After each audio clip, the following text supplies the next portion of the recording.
Welcome back, focused learners. Today's explainer is an absolute must-listen if you're building or even just buying software right now. We are cracking open ToolGenX. It's an independent digital storefront that totally flips the script on what it means to operate solo in the modern tech landscape. We're going to get into the architecture, the business model, and the mindset behind walking away from massive marketplace platforms to build something completely your own.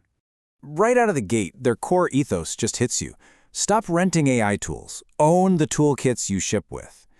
In a tech world where everything is a monthly subscription and we're all obsessed with recurring revenue, this is such a radical, refreshing departure. It really challenges us to think about the contrast between perpetually renting our software and actually owning the assets we use to build our businesses.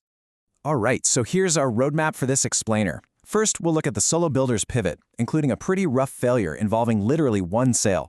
Then we'll define what ToolGenX actually is, peek inside their product catalog, and break down their 3 steps to ownership. After that, we're diving into the performance metrics of their rebuild, and finally, zooming out to the broader indie web ecosystem. Let's get into it. Okay, part 1. The solo builder's pivot. To really get why this case study matters, we have to start with the initial conflict faced by the founder, Ismail Gunaydon, before this massive 2026 rebuild. The contrast between the two versions is just staggering. It's your classic David versus Goliath story, except David just walked away from Goliath's marketplace altogether. Version 1 of ToolGenX was basically a Gumroad redirect. It got hit with platform fees, it bled buyer trust because of the redirect friction, and the result? Brutal. Literally one verified sale in 90 days. So Ismail did an honest postmortem, realized the marketplace dependency was actually toxic for the brand, and rebuilt version 2 from scratch on Next.js 16 with a direct checkout. Zero marketplace cut, completely independent. So, moving to section 2. What is ToolGenX? What exactly emerged from the ashes of that single verified sale? At its core, ToolGenX is an independent digital products shop. The whole thing is run by one solo engineer, Ismail Gunaydon, who's got over 15 years of experience under his belt, operating right out of Istanbul, Turkey. He offers production-tested AI workflow toolkits, Swift UI templates, and SEO systems. But here is the absolute game changer. One-time payments, no subscriptions. You buy it once, you own it forever. Now, you might be thinking, okay, so how big is this catalog? 19. Just 19 products. I want to highlight that specific number because it represents a total philosophical shift. Instead of a bloated marketplace with 10,000 generic items of questionable quality, this catalog is fiercely curated. It is handpicked and highly, highly specialized. And the founder doesn't shy away from that narrow focus at all. In fact, he straight up says on the site, "This is wrong for half of you. I sell a small number of opinionated products I use myself." Honestly, I love that. If you want some generic template from a platform with zero accountability, look elsewhere. That radical transparency instantly builds credibility, right? It tells you this is a targeted operation solving real problems the founder has actually faced, not just some mass market money grab. That brings us to section 3, inside the product catalog.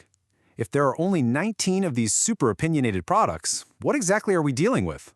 It's clear exactly where buyers are putting their money. The focus is heavily on real-world agency, SEO, and developer needs, running anywhere from $9 to $119. You've got founder and growth with 5 products aimed at scaling B2B pipelines. Then there's SEO and AI search visibility. And this is fascinating because it doesn't just target Google. It gives you toolkits for getting cited by AI engines like ChatGPT and Perplexity, using JSON-LD schema. Finally, AI content workflows has 4 systems built specifically for power users running Claude, Code, or Cursor. It's incredibly technical, actionable stuff. All right, on to section 4. 3 steps to ownership. You've found a toolkit you need, so how do you actually get it without all that friction from version 1? The checkout process brilliantly illustrates the power of cutting out the middleman. It's so simple. Step 1, you browse the 19 products. Step 2, you pay exactly once. ToolGenX uses Stripe for global cards like Visa and Amex, but they also integrated iZeeko to support local Turkish lira, installment plans, and e-fatura for local buyers. And step 3, you download the file instantly. Plus, you get guaranteed lifetime updates for that version. No mandatory accounts, no recurring charges, just clean and simple. And listen, operating independently definitely doesn't mean a lack of accountability. They have a strict 14-day full refund policy that directly follows the EU Consumer Rights Directive Article 16M.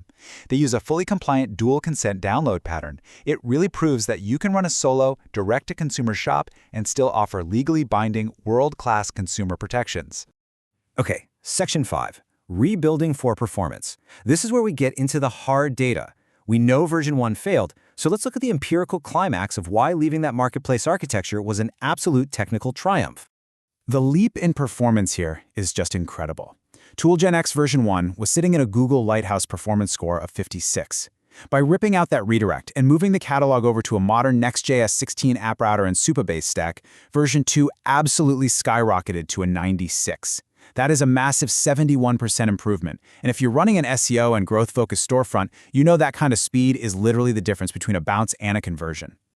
The proof is really in these granular metrics. The largest contentful paint, basically how long it takes for the main content to load, dropped from a sluggish 3.2 seconds down to a lightning-fast 0.9 seconds. That's a 72% reduction. And the initial JavaScript payload slashed by 67%, dropping from 240 kilobytes down to just 78. And the best part? Ismail actively invites buyers to verify this themselves right in their browser dev tools. It's literally using performance as a marketing feature, proving the power of owning your stack. Finally, Section 6, the indie web ecosystem. To truly grasp the scale of what this founder is doing, we need to zoom out a bit. ToolGenX isn't just an isolated island. It's actually just one of 13 independent properties maintained by this exact same solo builder. The output is staggering. We're talking modern web SEO for consulting, text word count, Health Calc Pro for the English market, and then Turkish language counterparts like Hepsi Kasetla, plus local signage and event directories. It is an absolute masterclass in taking one highly optimized high-performance tech stack and applying it across multiple niches, all while keeping single-founder accountability intact across two totally different markets.